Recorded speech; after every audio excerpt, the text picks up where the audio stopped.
Tumindig ba ang balahibo niyo sa takot? Naku, malayo pa ang Oktubre mga kaaha. Pero para sa iba, ang buwan ng Agosto may tuturing daw na Ghost Month. Kaya ang aming hatid, mga nakatitindig na facts tungkol sa balahibo.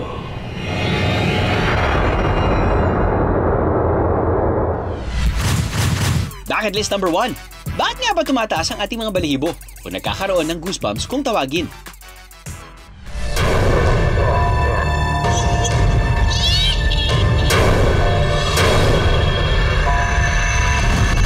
Sa akin, tumataas ang balahibo ko kapag siguro galing ako sa malamig na tubig.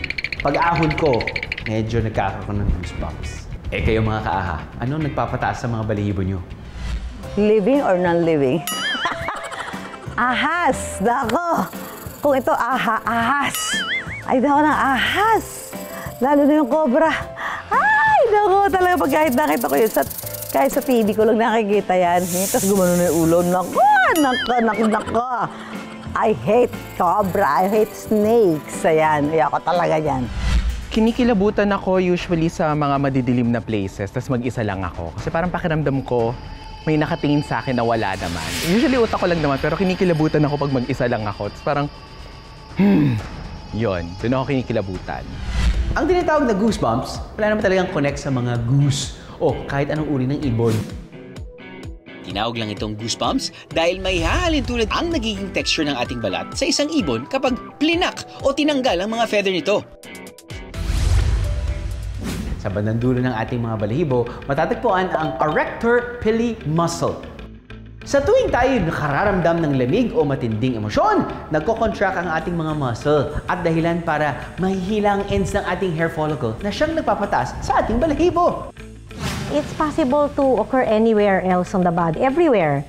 Kasi it's a general reaction. Kaya lahat ng buhok mo, pwede talaga tumayo kapag na-excite ka o nagagalit ka. Pag nawala na yung emotion mo, then the hair goes back to normal. Kasi hahaba uli yung muscle. Bucket list number 2. Bakit nga ba may mga tao na mas mabalbon kaysa sa iba? Uy, kuya, ang kuya naman ang balahibo mo. Alam niyo ba, ang ating body hair growth ay nakadepende sa ating hormones? Isa na rito ang testosterones. Typically, mas marami by 15 times ang mga testosterone ng lalaki kaysa sa mga babae. Kaya parang mas mabalahibo ang mga lalaki. But have you ever heard of the werewolf syndrome? Ang hypertrichosis o werewolf syndrome ay isang rare condition kung saan nagkakaroon ng excessive hair growth all over the body. Ang kondisyon na ito, pwedeng magkaroon kahit sino, mapalalaki man o babae. May dalawang klase ng hypertrichosis. Pwede itong congenital o inborn.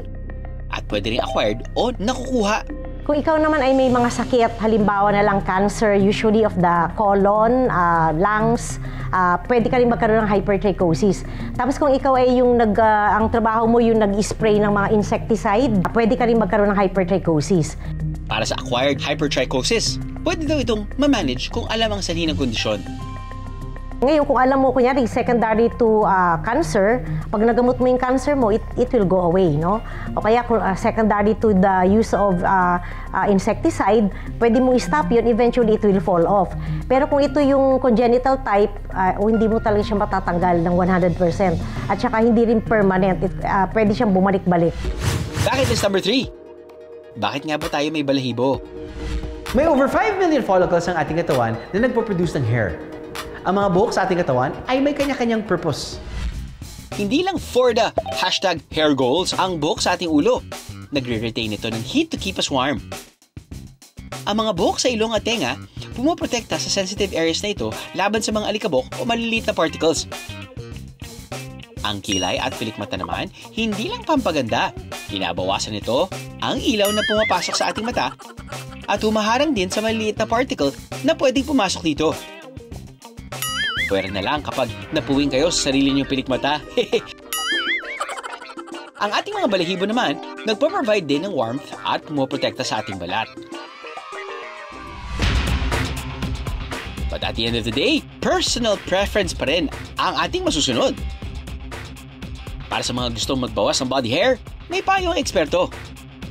Hindi totoo yun na kapag gumamit ka ng blade or razor, whatever, kakapalalo yung hair mo. Yung plucking may disadvantage, no?